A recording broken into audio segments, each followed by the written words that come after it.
Hello, hello, welcome to Quackalope, and today we're going to be unboxing this massive box, Quodd Heroes by Ryan Eiler. Now this is produced by wondermentgames, and let's go ahead and flip it onto the back here, and I can read the flavor of text for you and talk to you a little bit about what's inside. Welcome, heroes. Recovering from the devastation of the cataclysm, Quadria's people have uncovered mysterious crystals, bringing about an age of discovery and adventure.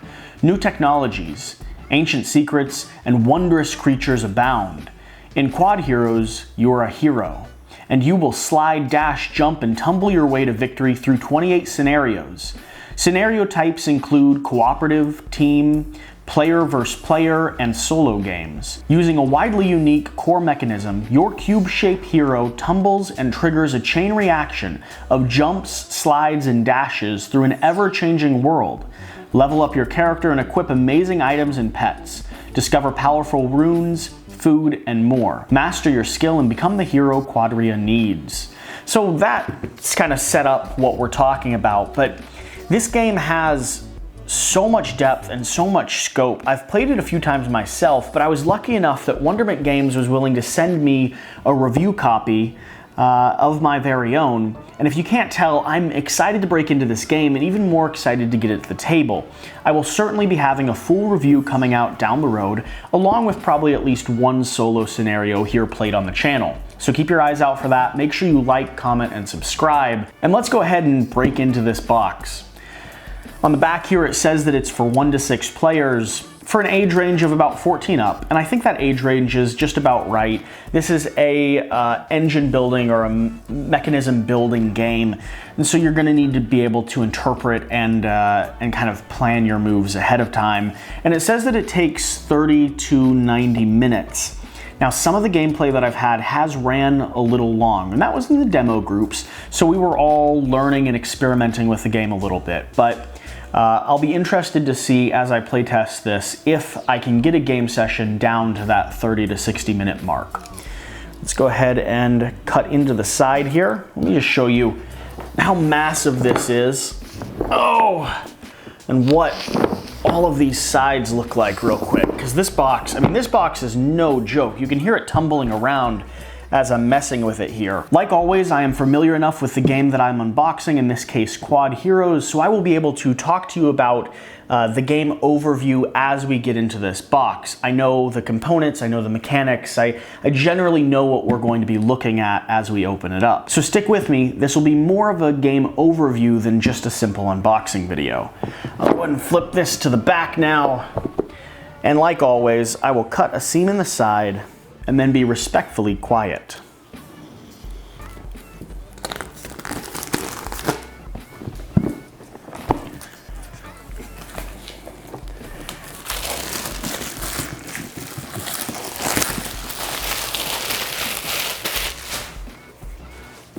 I've conquered the saran wrap once again. Let's lift off this box. Nice sturdy box. I love the cover art. I love how it looks. And here we have a pile of miniatures. I do have to say, I wish this rulebook was not just tossed in the box here. That is one thing that I was expecting, and I kind of wish it was a different situation. This game does not come with an insert. And so, like I've done with almost all the games I've unboxed, when they have an insert, I compliment them. If they don't have an insert, I am gonna complain a little bit.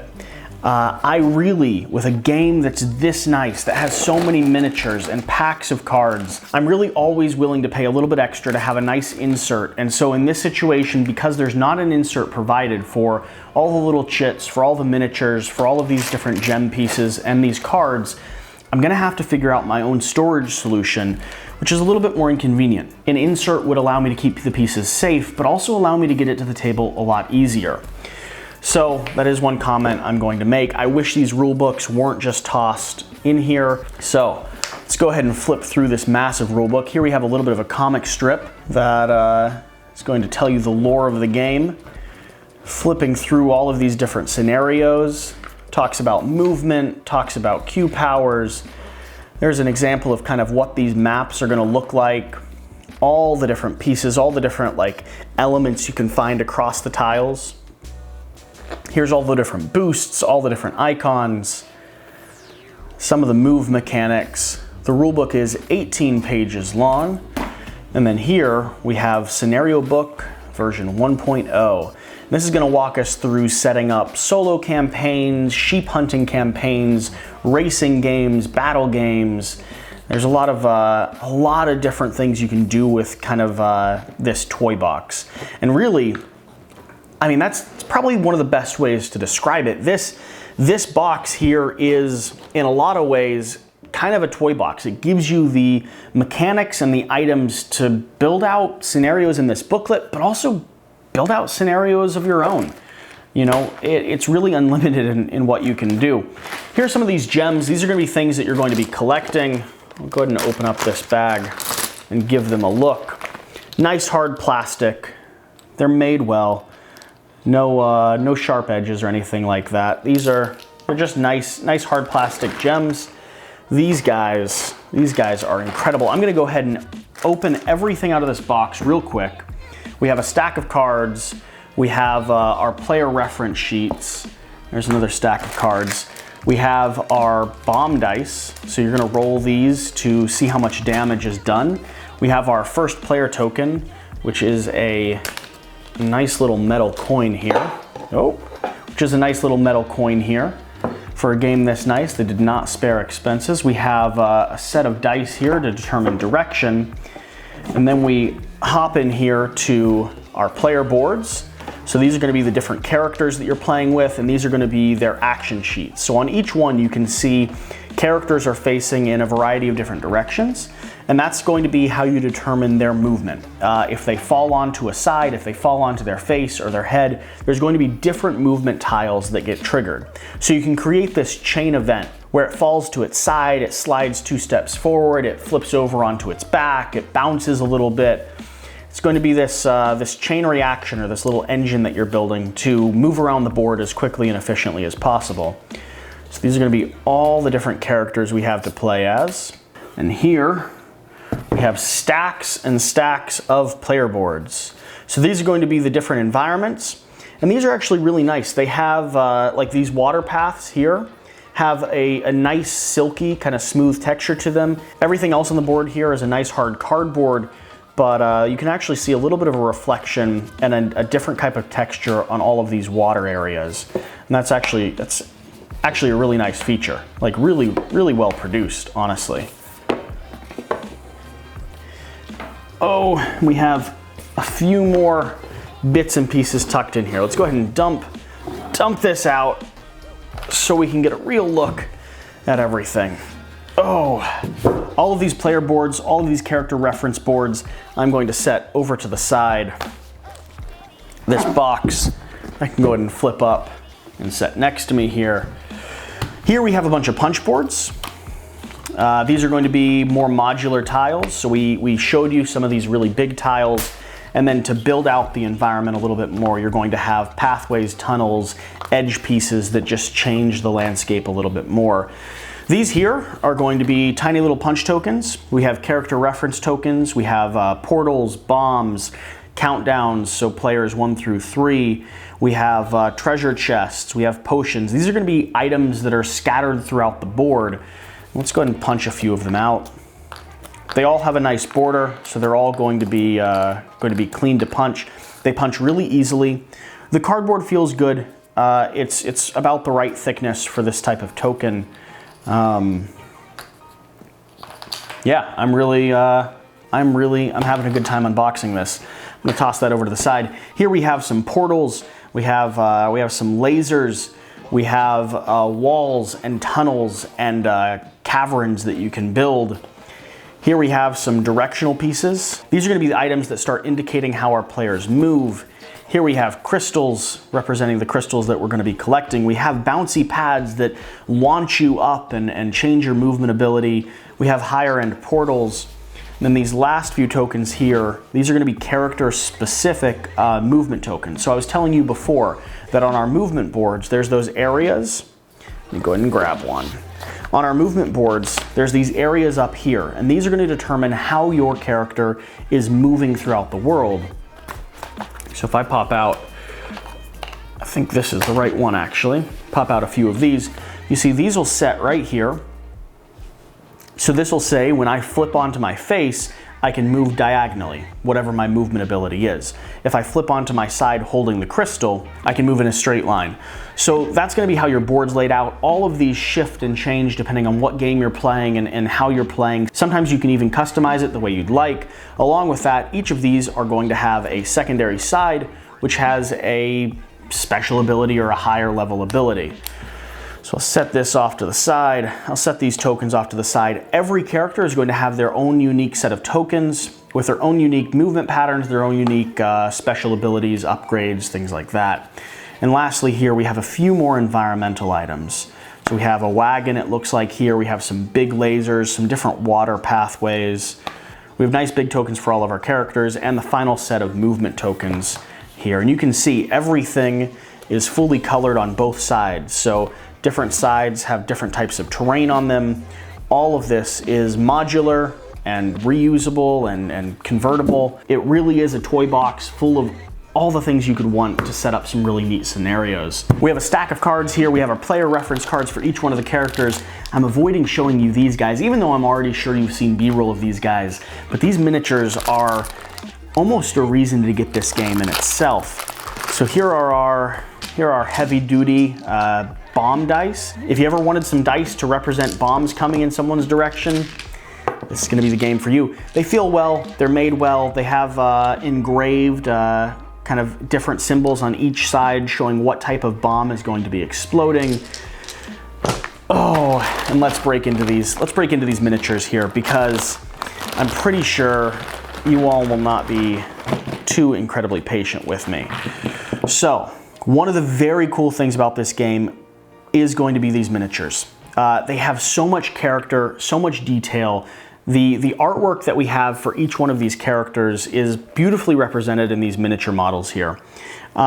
They all do look a little bit alike. And I've seen some people who've gone through and spent the time to paint up these miniatures, and they look fantastic painted.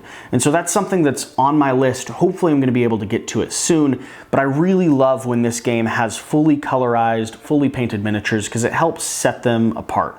That being said, with a little bit of hunting, you are able to find the miniature that represents your character, and they're just full of life and detail. Down to like mushrooms on the back, the little feet underneath, the different Q signs on the top, some animals that are living inside the trunk of the tree here, and we have some of the most adorable little sheep miniatures for the sheep hunting portion of this game that you'll ever see. One thing that is important to note as well is that there are 2 of every type of miniature in this box. So your character will have a miniature that goes onto the game board and a miniature that sits back with you at your home base. The reason for this is that planning your movement, seeing what side you're going to be falling onto, you know, if you're flipping onto your face and then you bound to and you land on your head, etc., etc., planning your movement or figuring out the different effects that you're going to have is really important to this game. And so I really appreciate that the designer of this game took the time to realize that a miniature on the board wouldn't be enough. You needed a matching miniature back at your home base to plan out your movement, to test run things before you actually start moving the miniature on the board. It's an important feature that I think a lot of people potentially would have overlooked or not done because it would have been prohibitively costly. So these miniatures are incredible. I'm going to move them over to the side so that I can flip through a few of these cards and I can flip through these player cards. Those are going to be the last things that we go over in this unboxing video. So here I have all of the different player cards, and these are going to show the Q abilities, the movement abilities, and on the back, each card is going to have a reference sheet talking about the different abilities that each character has. So like I said, these are going to be player reference sheets for every single different character, and each character is going to play a little bit unique. And then finally, we have reference cards here. So we have player turn, power up, movement, recover, exploration, end of round. We have board upkeep, world events, adjust the timer, upgrade your hero, and pass the player 1 counter to the left. So reference sheets, character reference sheets, classic things that I like to see in every single game I open. Lastly, we're going to have a few piles of cards. Now these cards are going to include items, pets, and specific instant abilities and upgrades.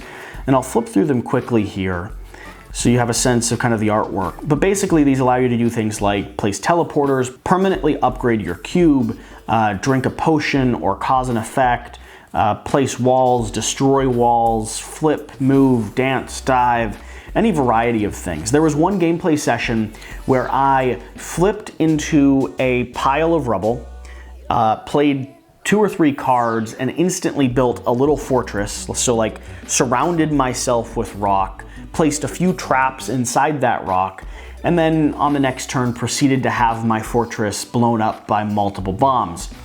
That's something this game allows you to do.